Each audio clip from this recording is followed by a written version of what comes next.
우리가 지금 함께 생각해 보고 있는 것은 천국 비유인데요. 이 천국 비유는 마태복음에서 가장 중요한 말씀이라고 할 수 있습니다. 특히 이 마태복음을 기록한 마태는 자신의 복음서를 유대인을 대상으로 썼거든요.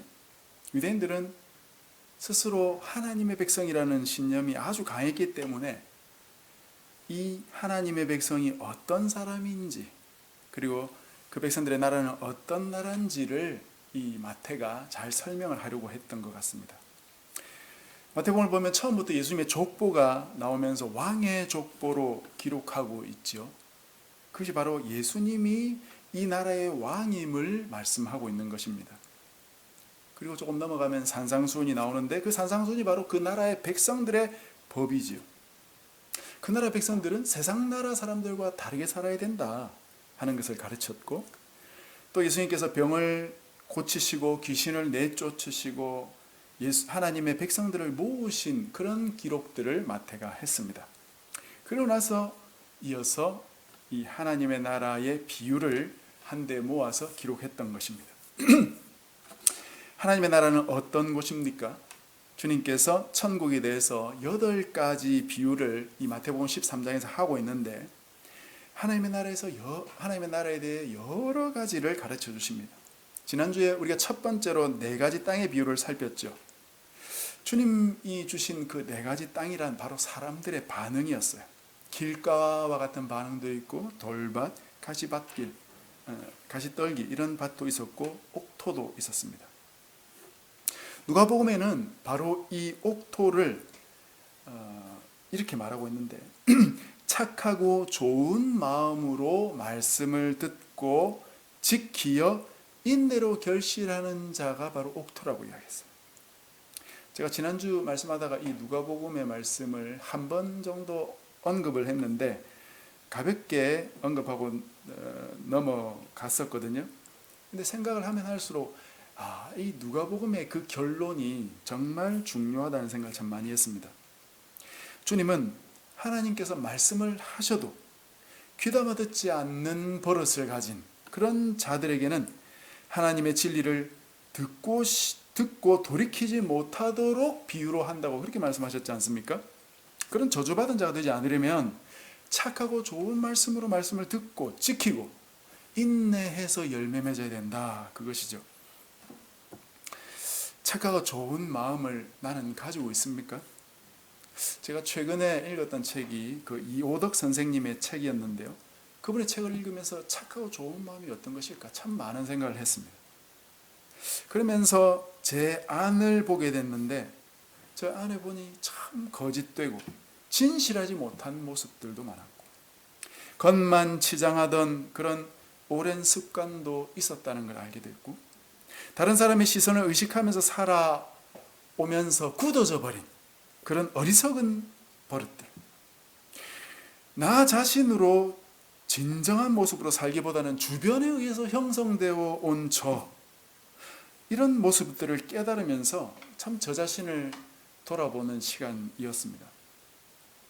착하고 좋은 마음, 솔직한 마음, 있는 그대로의 마음, 진정한 나 자신의 마음을 가지고 말씀을 듣고 지켜야 되는데, 마음이 순수하지 않고 많은 껍데기들이 덕지덕지 붙어 있어가지고 그것을 여러 겹 벗겨내야 겨우 이것이 내 마음이구나 하는 것을 발견할 수 있고, 거기에다가 천국의 말씀을 씨 뿌려야 되니까 이 참 보통 일이 아닙니다.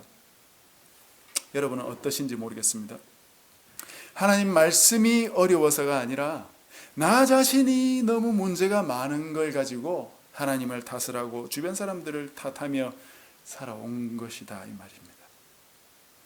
하나님 탓하면 안 된다고 배웠으니까 또 그럴 때마다 아이고 그러려니 하고 문제를 덮어둔 채 넘어가기 일쑤였죠. 착하고 좋은 마음을 가지는 것, 그것은 우리 모두가 힘써야 될 것 같습니다.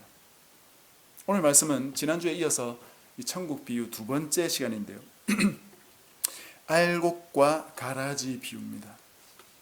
이 비유는 굉장히 많은 의미를 가지고 있습니다만 중요한 내용 중심으로 살펴보기로 하고요. 24절부터 한번 보십시오. 예수님께서 천국은 좋은 씨를 자기 밭에 뿌린 사람과 같다고 말씀하셨어요.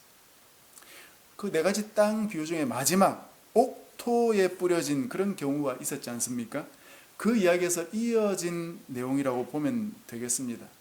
딱 맞아 떨어지는 경우는 아니지만 오늘 비유를 보면은 주인이 뿌린 씨가 좋은 밭에 잘 뿌려진 것을 이미 전제하고 있습니다. 그렇게 씨 뿌리기를 끝내고 집에 가서 잠을 자고 있을 때 원수가 와서 그 밭에 가라지를 뿌렸다는 거죠. 여러분, 가라지가 뭔지 아세요? 저도 가라지를 어릴 때부터 들으면서 자라왔는데 뭐 정확히 찾아보진 않았으니까 그냥 잡초 같은 것이라고 생각했거든요. 찾아보니까 이 가라지는 다른 이름이 있어요. 일명 독보리라는 것입니다.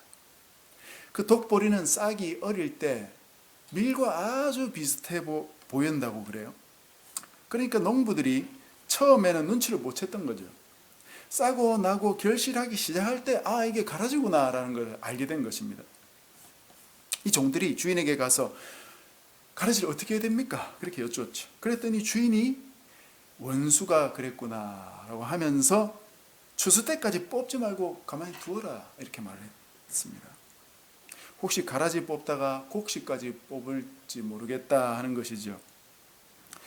열매가 맺힐 때가 되면은 곡식이든 잡초든 장성한 때이기 때문에 겉으로 보기에는 어느 것이 곡식이고 어느 것이 가라지인지 쉽게 구별하더라도 흙 속에서는 그 뿌리들이 서로 엉키기 때문에 잡초를 잘못 뽑으려고 하다가 곡식까지 뽑을 공산이 큰 것이죠.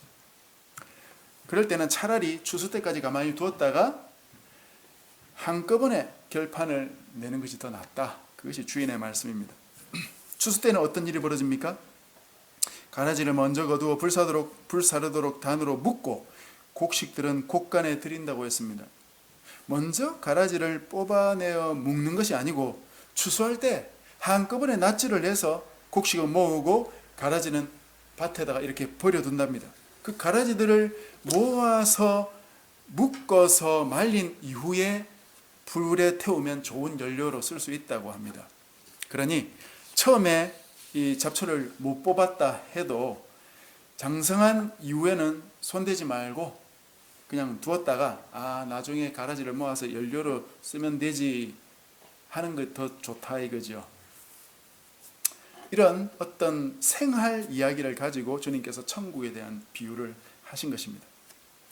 만약 주님께서 들려주신 비유의 뜻을 알지 못한다면 당시 사람들의 그 생활 이야기구나 하고 넘어가게 될 겁니다. 그렇게 듣는 사람들은 예수님께서 그냥 또 재미있는 이야기 하나 들려주시거나 그렇게 하면서 따라다녔겠죠. 그러나 분명 주님은 이 이야기들을 통해서 비밀스러운 하나님의 나라를 밝혀주고 계셨습니다. 하나님의 나라에 대해서 잘 알려지지 않은 이야기를 하나님의 백성들만 알아듣도록 비유로 말씀하셨다고 했습니다. 말씀을 마치고 집에 들어가시자 제자들이 가라지 비유가 무슨 뜻입니까? 여쭈었어요. 그때 주님은 7가지로 아주 명료하게 말씀하셨습니다. 그래서 이 7가지를 우리가 잘 듣고 이해하면 되고 그 안에서 교훈으로 묵상해 볼 것은 우리가 곱씹으면서 살피면 되겠습니다.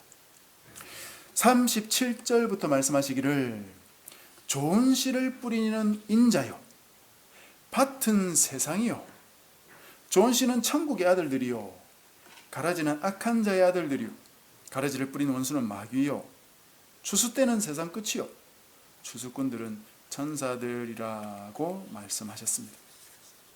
그리고 세상 끝에 추수 때와 같은 일이 일어나는데 예수님께서 천사들을 보내시면 그들이 모든 악한 자들을 모아서 풀목불에 던져놓지만 의인들은 하나님의 나라에서 해같이 빛나게 될 것이다. 너무나 분명하고 확실하게 이 하나님의 나라를 말씀하셨습니다. 마지막에 귀 있는 자는 들으라 그 말씀을 하셨죠. 앞에 4가지 땅 비유에서도 말씀하셨던 겁니다. 이 말씀 뜻이 무엇인지 지난주에 제가 언급을 하긴 했지만 콕 집어서 말씀드리지는 않았기 때문에 아마 듣지 못했다고 느끼시는 분들도 계실 겁니다. 귀 있는 자는 들으라. 귀 없는 자도 있습니까? 모두 귀가 있지만 다 듣고 있는 것은 아니죠. 듣고자 하는 마음을 가지고 있는 자들만 듣고 있는 것입니다. 영적인 비밀은 더 그렇겠죠. 듣고자 하는 마음을 가진 자들은 듣고 싶기 때문에 더 들으려고 하고, 그래서 더 많이 깨닫게 되고 더 자신의 잘못들이 바로 잡혀가게 되겠지만, 들으려 하지 않는 자들은 별로 관심도 없고 들을 마음도 없으니까 들을 기회를 찾아다니지도 않고, 우연히 기회가 생겼다 하더라도 주의를 집중할 줄 모르기 때문에 들리지도 않고 깨달음도 없는 것입니다. 주님이 말씀하신 영적인 부익부 빈익빈 현상이 벌어지는 것이에요. 이것은 하나님께서 특별 조치를 하지 않는 이상 그 누구도 막을 수 없는 현상입니다. 이런 상황에 있는 사람들은 하나님이 특별 조치를 하지 않는 이상 벗어날 수 없다는 것이에요. 그런데 한 가지 차이가 있습니다. 첫 번째 비유에서 이 말씀을 하실 때 주님은 비유를 들고 나서 바로 이어서 귀 있는 자는 들으라 그렇게 말씀하셨는데요. 오늘 비유에서는 비유 후가 아니고 비유를 다 해설해 주신 이후에 이 말씀을 하고 계신다 하는 것입니다. 무슨 차이겠습니까? 예수님께서 비유로 하신 말씀을 알아듣는데도 귀가 필요하지만 그걸 다 해설해 주실 때도 귀가 필요하다는 것이에요. 우리가 하나님에 대해서 잘 모를 때는 예수님을 믿어서 구원 얻는다는 사실 자체도 모를 수 있습니다. 그러나 어떻게 해서 교회 와서 말씀을 듣다 보니까 예수님 믿어서 구원받는 거구나 그렇게 생각할 수 있겠죠. 그러면 그 진리에 대해서는 들었다고 말할 수 있습니다. 그런데 그게 답니까? 주님을 믿는다는 건 뭡니까? 어떻게 하는 것이 주님을 믿는 것입니까? 주님을 믿겠다고 결단하는 것입니까? 아니면 주님을 믿습니다 라고 말하는 겁니까? 믿겠다고 하나님께 영접기도 하는 겁니까? 주님을 믿는다는 건 상당히 폭넓은 의미를 가지고 있습니다. 믿음이 무엇인지 이 사람 저 사람에게 듣고 배워도 궁극적으로 나 자신이 이게 믿음이구나 라고 정확히 짚으려면 상당히 시간이 많이 걸립니다. 그리고 그 속에서 스스로 배우고 깨달으면서 그것을 내 것으로 삼는 과정도 또 시간이 걸립니다. 그리고 결국 믿음은 내 안에 있는 믿음이 아니라 하나님께 달린 것이구나 라는 것을 배우는 것은 또 시간이 걸리는 것이에요. 이게 다 하나님의 말씀이 어려운 때문이라기보다는 우리 자신에게 문제가 많고 우리가 너무 멀리 하나님을 떠나 있었기 때문에 돌아오는 것에 시간이 많이 걸리는 것일 뿐입니다. 순수하고 순진하게 받아들일 수 있는 사람은 마치 어린아이와 같이 있는 그대로 받아들일 수 있기 때문에 훨씬 빨리 믿음에 도달할 수 있을 것입니다. 우리도 이런 부분에 주의를 해야 되겠죠. 하나님께서 말씀을 주실 때 그걸 가벼이 여기지 말고 혹시 허투루 대하는 나쁜 버릇이 내 안에 있는지 잘 살피면서 하나님의 말씀을 진정으로 받도록 애써야 되는 것입니다. 오늘 비유에서 가장 두드러진 뜻은 하나님 나라가 즉 천국이라는 것이 죽어서 가는 곳이 아니고 이 땅에서부터 시작되는 곳이다 하는 것입니다. 한 20년 전만 해도 이런 주장을 하는 사람들이 그렇게 많지는 않았는데요. 워낙 오랫동안 천국은 죽어서 가는 곳이다 라고 배워왔기 때문에 천국이란 저 세상이었고 이 세상의 삶을 다 마친 이후에 가는 곳이라고 세뇌당해 있었습니다. 그러나 성경을 많이 또 깊이 연구한 학자들의 그런 연구가 발표되기 시작하면서 천국은 이 땅에서부터 시작되는 것이구나 그런 주장들이 힘을 얻기 시작했고 지금은 많은 목사님들도 그 이야기를 하기 때문에 일반 성도님들도 그런 말씀들을 많이 들어보셨을 겁니다. 그러나 앞서 말씀드렸듯이 과연 이 땅에서부터 천국이 임했다는 말씀을 들었을 때 그것이 진정으로 그러한가? 그것이 과연 참인가를 진지하게 생각해 본 성도들은 얼마나 될지 모르겠습니다. 저는 이런 내용을 상당히 많이 말씀하는 목사 중에 한 명이기 때문에 제 설교를 들은 여러분들은 그런 생각을 진지하게 해 보셨습니까? 그냥 목사님이 하는 성경 이론이다 라고 생각하고 넘어가지는 않았습니까? 아니면 진지하게 생각은 해보았지만 도무지 참 이해가 안 가서 그냥 덮고 넘어가 버리진 않았습니까? 쉽지 않은 이야기지만 명백한 이야기입니다. 얼마 전 우리가 살펴본 내용 중에 주님께서 귀신 들린 사람을 고치신 그런 이야기가 있었지요. 그때 그 모습을 보면서 바리새인들이 뭐라고 했습니까? 바알세불의 힘을 얻어서 귀신을 내쫓는구나, 그렇게 말하지 않았습니까? 그때 주님께서 그런 바리새인들을 향해서 그게 아니고 하나님의 성령을 힘입어서 내가 내쫓는 것이다, 그렇게 말씀하셨고, 만약 하나님의 성령의 능력을 힘입어서 귀신을 내쫓는 것이라면 하나님의 나라가 이미 임했다, 그렇게 말씀하셨던 것을 여러분이 기억하고 있을 것입니다. 예수님께서 자기 입으로 직접 하나님의 나라가 이미 임했다고 그렇게 말씀하셨어요. 2000년 전에. 그 예수님의 말씀이 확실하다면 지금 내가 가지고 있던, 어쩌면 아직 버리지 못했던 죽어서 가는 천국, 그 개념을 내 머릿속에서 몰아내야 되고, 예수님께서 하신 말씀을 중심으로 새롭게 이해해 보려고 애써야 되는 것입니다. 하나님의 나라는 우리가 이 땅에서 볼 수 있는 한국이나 일본이나 미국 같은 그런 물리적인 영토를 가지고 구성되어 있는 나라가 아닙니다. 한마디로 영적인 나라예요. 가만히 생각해 보면 그건 당연하겠죠. 주님께서 부활하셨을 때 육체를 가지고 있기는 하셨지만 물질 세계에 제한받지 않고 이동하지 않으셨습니까? 그런 몸에 시공간이 뭐가 필요하겠습니까? 시공간이 필요 없다고 할 수도 있겠고, 시공간을 초월하여 자유자재로 다니셨다고 할 수도 있겠습니다. 물질 세계가 더 이상 막을 수 없는 그런 영적인 몸을 주님은 갖고 계셨죠. 우리도 부활하면 그런 몸을 가지게 될 것이기 때문에 하나님 나라는 물질적인 영토가 필요 없고 우리 눈에도 보일 필요 없는 것이죠.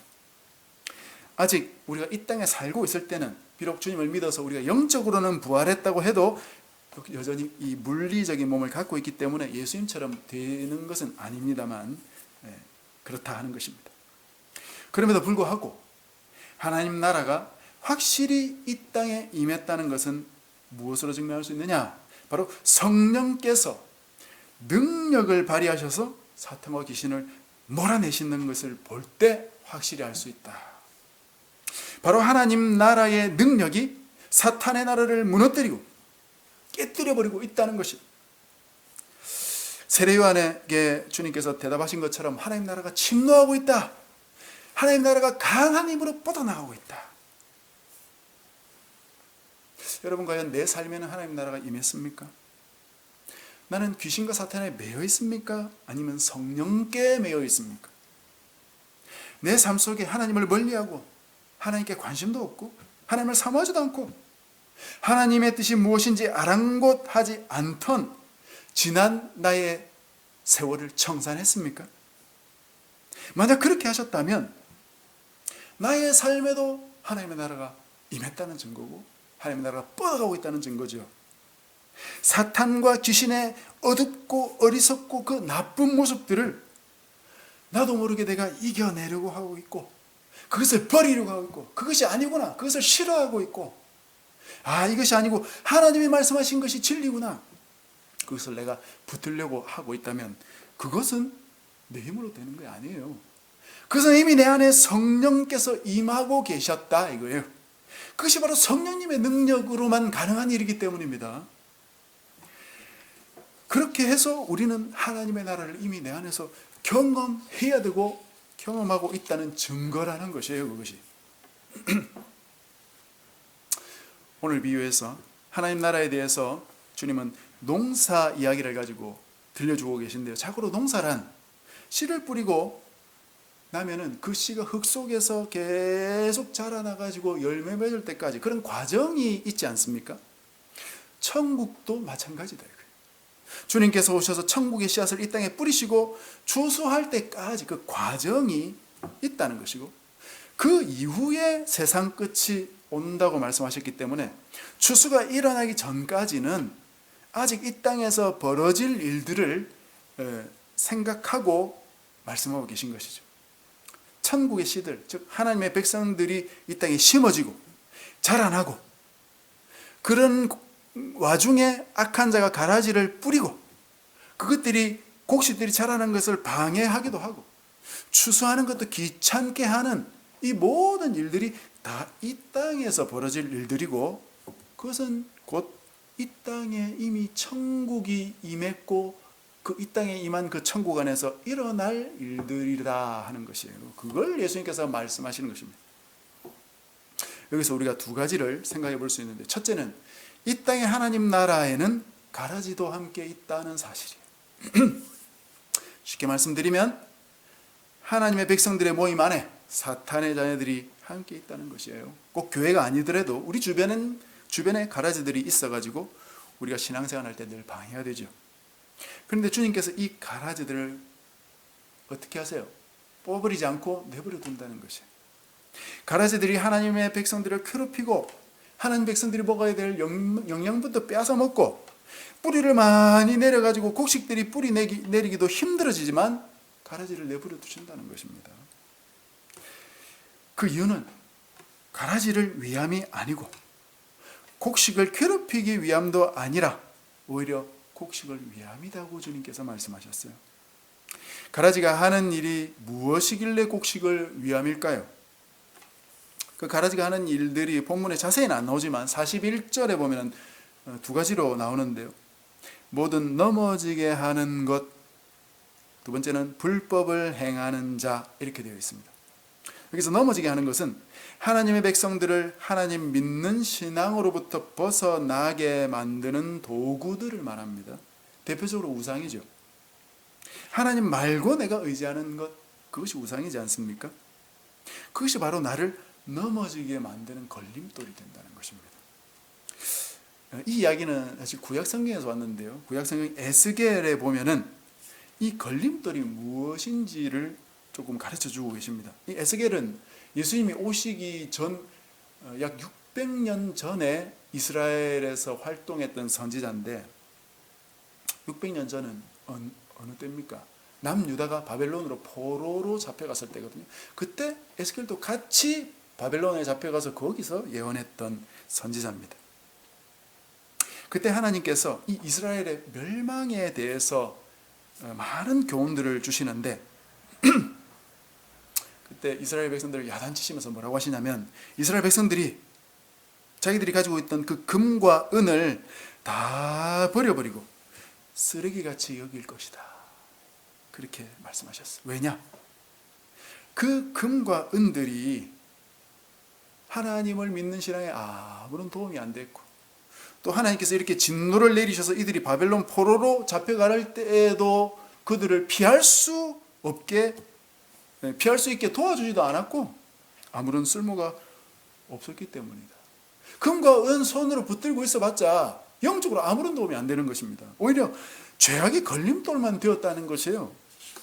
금은 붙들고 있다 보니까 돈만 더 밝히고 돈만 더 찾으러 가고 내 형제 자매들한테 더 착취하기나 하고 나쁜 짓이나 하고 죄나 짓게 되었다 이거예요.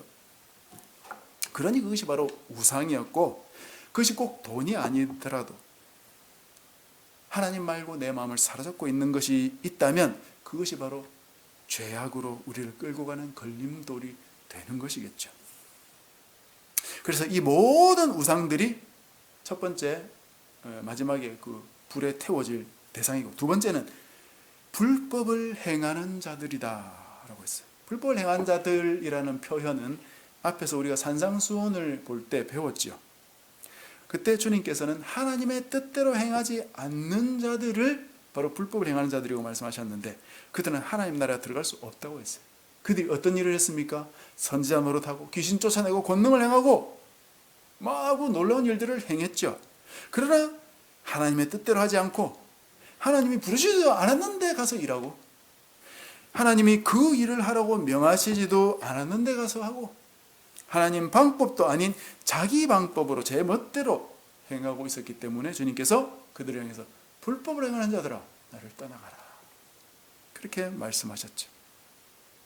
물론 꼭 이렇게 사역을 하는 사람뿐 아니라 하나님의 뜻대로 살지 않는 모든 자들을 다 포함한다고 보아야 됩니다. 사탄이 뿌린 가라지는 바로 우상들과 불법을 행하는 자들이다 하는 것이, 이런 가라지들이 우리 주변에도 있고 교회 안에도 있다는 것이에요. 그러니 우리가 신앙생활을 아무리 잘하려고 해도 우리를 넘어뜨리려고 하는 그 원수의 세력들이 있기 때문에 때로는 힘들고 때로는 낙담되고 때로는 걸려 넘어지기도 하고 때로는 내 마음속에 의심이 일어나기도 하는 것이에요. 그건 이 땅에 하나님의 나라가 없다는 뜻도 아니고 내가 하나님의 백성이 아니라는 뜻도 아니고 하나님께서 나를 돌보지 않으신다는 뜻도 아니라는 것을 잘 아셔야 됩니다. 하나님 나라는 2000년 전에 벌써 임했고 내가 하나님 뜻대로 살려고 한다면 나는 하나님의 백성이라는 것을 의심할 필요도 없고 하나님은 나를 돌보고 계신다는 사실을 의심할 필요가 없다는 것이, 단지 그것은 앞서 말했듯이 알곡을 위해서 그런 가라지들을 주님께서 남겨두셨다 하는 것입니다. 가라지가 있는 이 세상이 바로 알곡을 위한 세상이다 하는 것이에요. 어떻게 그럴까요?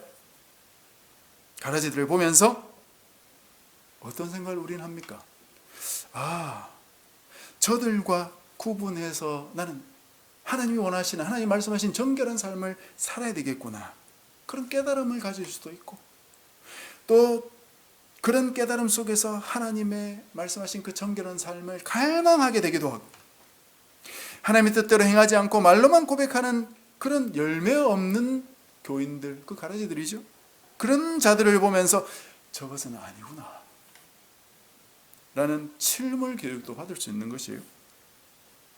그리고 또 하나님의 나라와 세상 나라 사이를 왔다 갔다 해보았다면 내가 정말 이래서는 안 되겠구나, 하나님 나라로 온전히 들어가서 온전한 하나님의 백성이 되어야 되겠구나, 그런 깨달음과 사실도 배울 수 있다는 것입니다.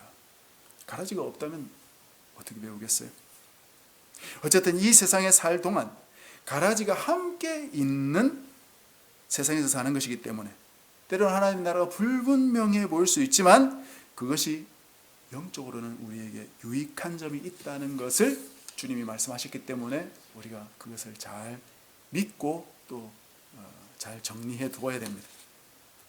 두 번째는 하나님께서 이 가라지들을 추수 때까지 뽑지 않으시겠다고 하시면서 종들에게도 뽑지 말라고 말씀하셨다는 점입니다. 즉 종들도 가라지를 뽑으려 해서는 안 된다. 따라서 우리도 우리 주변의 성도들을 보면서 저 사람이 가라지인가 알곡인가 그런 생각하지 말라는 것이에요. 본문을 보면은 알곡과 가라지가 처음부터 종자가 다르죠. 그러나 그것은 비유기 때문에 주님께서 그렇게 말씀하신 거지만 해설을 해주실 때 보면은 악한 자들을 뭐라고 합니까? 불법을 행하는 자들이다 그렇게 말씀하셨죠. 주변에 하나님의 뜻대로 하지 않고 나쁘게 불법을 행하며 사는 자들이 처음부터 그랬을까요? 사실 우리 주변에 보면 처음에는 정말 괜찮았는데 시간이 갈수록 이상해진 사람들이 있지 않습니까? 또 반대로 처음에는 정말 하나님의 나라의 원수 같은 사람이었는데 변화되어 가지고 바울처럼 하나님 나라의 큰 사도가 되기도 하지 않습니까? 그러니 저 사람이 알곡인가 가라지인가 하는 그런 색안경을 가리고 보지 마시라 하는 것이에요. 예로부터 이 개혁교회에는 세 가지 표지가 있었어요. 세 가지 표지. 말씀과 성례 그리고 권징이라는 것이 있습니다. 말씀은 매주일 이렇게 설교하듯이 하나님의 말씀이 제대로 선포되고, 성례라는 것은 세례와 성찬을 말하는 건데 그것이 교회에서 시행되고, 또 필요에 따라 권징, 칠이라고도 하는데요, 이것이 이루어진다면 그 교회는 올바른 교회라는 것입니다. 그런데 이 권징을 단순히 잘못에 대한 처형으로만 말하는 사람들이 많이 있었습니다. 그래서 그렇게 생각하는 사람들이 많아요. 사실은 본 뜻이 그것이 아니고 성도들이 말씀대로 잘 살아가도록 이끄는 것이 바로 권징입니다. 그런데 이것에 대한 잘못된 이야기를 많이 듣다 보니까 편견이 생긴 것이, 그 성도들을 처벌하는 것을 그냥 권징이다, 칠이다 그렇게 쉽게 생각하고 있는데 그것은 잘못된 것이고, 차라리 그렇게 하기보다는 교회의 어떤 분위기를 바꾸어 가지고 하나님의 말씀대로 잘 살아가도록 모든 성도들이 그렇게 만드는 것이 훨씬 중요하죠. 물론 명백하게 하나님 말씀대로 반하는 삶을 계속 살아가는 성도가 있다면 바울이 말했듯이 권고도 하고 훈계도 하고 또 야단도 치면서 교회가 함께 감당해야 되겠지만 그럴 때라도 사랑으로 해야 되는 것이지 조그만 잘못 있다고 해서 교회에서 내쫓자 그렇게 해서는 안 된다는 것입니다. 본문의 말씀대로 가라지를 뽑으려 하지 말고 주님께서 허락하신 이 땅의 하나님 나라 속에서 때로는 몇 가지 불분명해 보이고 또는 아주 명확한 것도 있고 이렇게 공존하더라도 그 속에서 하나님 말씀을 믿고 이 땅이 하나님 나라의 이런 곳이다 라고 잘 머릿속에 정리하면서 신앙생활을 해 나가야 된다 하는 것입니다. 말씀을 맺겠습니다. 주님은 비유를 통해서 이 땅에 비록 불분명해 보이고 때로는 힘들고 어려움이 있다고 할지라도 하나님의 나라가 분명히 임했다라는 사실을 명백히 말씀하셨습니다. 그 안에서 그 믿음을 가지고 우리가 믿음으로 잘 순종해서 참으로 올바른 알곡으로 잘 자라나서 정말 하나님의 온전한 백성이 되어가는 저와 여러분 되시기를 주님의 이름으로 간절히 축복합니다.